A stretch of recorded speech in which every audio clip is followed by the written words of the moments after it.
पहली नजर में आपको ये पत्थर या सीमेंट के टुकड़े लगेंगे, लेकिन ये जिंदा है। ये है बार्निकल्स और शिपिंग इंडस्ट्री के लिए ये किसी दुश्मन से कम नहीं। हम सभी को ये तो पता ही है कि शिप्स पानी पर यानी समुद्र में आराम से तैरती हैं, लेकिन उन सभी छोटी से बड़ी बोट्स और शिप्स पर पानी के नीचे एक अलग ही जंग चल रही होती है। जब एक शिप ड्राई डॉक में आती है तो उन पर कभी कभी इतना वजन चिपका होता है कि देखकर यकीन ही नहीं होता। लेकिन सवाल ये है कि ये बार्निकल्स आते कहां से हैं और ये शिप के लोहे को इतनी बुरी तरह से पकड़ कैसे लेते हैं। ये सब शुरू होता है समुद्र की गहराई में। बार्निकल्स असल में क्रस्टेशियंस हैं, यानी कि क्रैब और लॉबस्टर के रिश्तेदार। शुरू में ये माइक्रोस्कोपिक लार्वे होते हैं जो पानी में फ्री तैरते रहते हैं। इनका मिशन बस एक ही होता है, एक हार्ड सरफेस ढूंढना। जैसे ही इन्हें कोई भी बड़ी हार्ड सरफेस वाली चीज दिखती है, जैसे कि बड़ी वेल्स, सी टर्टल्स या फिर इस केस में शिप्स, ये उन तक पहुंचते हैं और एक तरह का नेचुरल ग्लू निकालते हैं जिसकी मदद से ये सरफेसेस पर चिपक पाते हैं। साइंस के हिसाब से ये ग्लू दुनिया के सबसे स्ट्रॉन्ग नेचुरल एडहेसिव्स में से एक है। ये अपॉक्सी से भी ज्यादा ताकतवर होता है।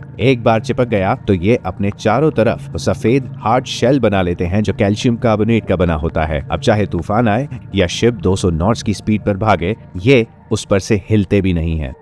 अब बात करते हैं समय की। एक साफ शिप को पूरी तरह इनसे कवर होने में कितना समय लगता है, ये डिपेंड करता है पानी के टेम्परेचर पर। अगर शिप ठंडे पानी में चलती रहे तो ये प्रोसेस स्लो रहता है, लेकिन अगर शिप गर्म ट्रॉपिकल पानी जैसे इंडिया या साउथ ईस्ट एशिया के पानी में 2 से 3 महीने के लिए खड़ी हो जाए तो ये बार्निकल्स पूरे हल को कवर कर लेते हैं। नुकसान क्या है? ड्रैग। ये खुरदुरा रफ सरफेस पानी को काटने नहीं देता। इंजीनियर्स का कहना है कि heavy barnacle growth fuel consumption को 40% तक बढ़ा देता है। मतलब जहां 100 लीटर तेल लगना था वहां 140 लीटर तेल लगेगा। करोड़ों का नुकसान सिर्फ इन छोटे जीवों की वजह से। तो इसका सोल्यूशन क्या है? इंटरनेट पर आपने काफी चीजें देखी होंगी, लेकिन रियलिटी में ज्यादातर काम आज भी ड्राई डॉक्स में मैनुअल लेबर से ही होता है। जब शिप पानी से बाहर आती है तो workers high pressure washers use करते हैं, लेकिन कभी कभी बार्निकल्स का बेस इतना मजबूत होता है कि वो निशान छोड़ जाते हैं। वर्कर्स को हाथों से घिस घिस कर सरफेस को स्मूथ करना पड़ता है ताकि नया एंटी फाउलिंग पेंट लगाया जा सके।